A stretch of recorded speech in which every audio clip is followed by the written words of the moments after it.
په هند کې د واده لپاره تیاریانې یو کال مخکې شروع کیږي. د میلمنو لیست، تحفې، جامې او نور ډیر څه. د ډیلی په ویډینګ سټریټ یا د ودونو کوڅه کې د واده زلمی، ناوې او د کورنۍ غړي لیدل کیږي چې پر خریدارۍ بوخت دي. په هندوستان کې ودونه څو ورځې دوام کوي چې له کبله یې ودونو پورې تړلي صنعتونه د پرمختګ پر لور روان دي. خو جتن فکر کوي چې د کاروبار د غوړېدو ترڅنګ رقابت هم سخت شوی دی. دلته هره ورځ یو نوی دکان پرانیستل کېږي، له دې سره رقابت هم زیاتېږي.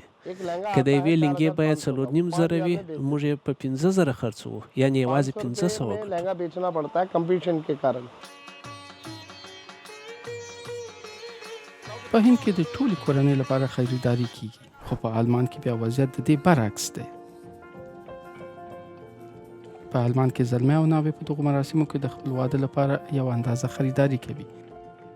په آلمان کې ودونه د هند په پرتله کم مصرفه خو په لوړه سویه دي.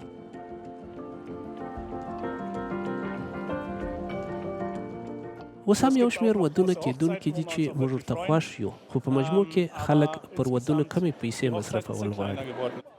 د واده مراسمو په همدې یو مرکز کې د واده لپاره ټول اړین شیان لکه د زلمی او ناوې لپاره لباسونه، د ګوتې ګوتمۍ او عکاس موجود وي.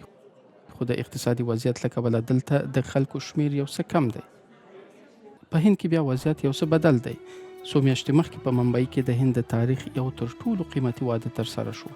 د انن امبانی او رادیکا مرچنټ پر واده تر 100 میلیونه یورو هم زیات مصرف وشو. په هند کې ودونه په ډیرو شاندارو مراسمو سره لمانځل کیږي. اوس دې جوړې ته هم وګورئ. ډیر لوی، ګران بیه او ښکلي ودونه چې په اوسط ډول پرې 100,000 یورو مصرف راځي.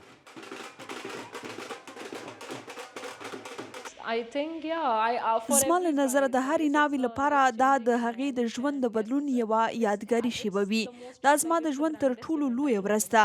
زه باید له واده څخه 3 میاشتې مخکې له کاناډا څخه هند ته راغلی وای څو زه د خپل واده د سامان فرمایش ورکړم، ځکه په لنډ وخت کې دا امکان نه لري. دا چې په هند کې ودونه ډیر لوی وي، له دې کبله د واده زلمی او ناوې د واده د تنظیمونکو خدمات ترلاسه کوي.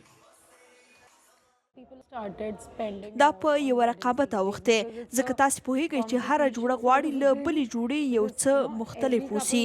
نو هر کله چې تاسې له یوې نوې جوړې سره وینئ، باید له نوې مفکورې سره راشئ. همدا علت دی چې خلک ډېرې پیسې مصرفوي.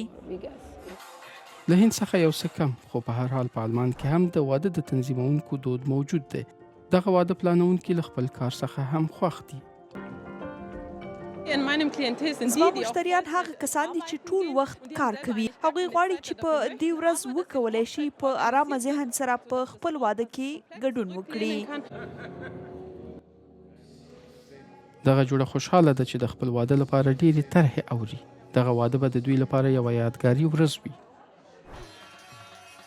او په هند کې دغه مراسم په اورلوبې له دې هیلې سره پیل شول چې دغه واده به خلک تر ډېر وخته پورې یادوي.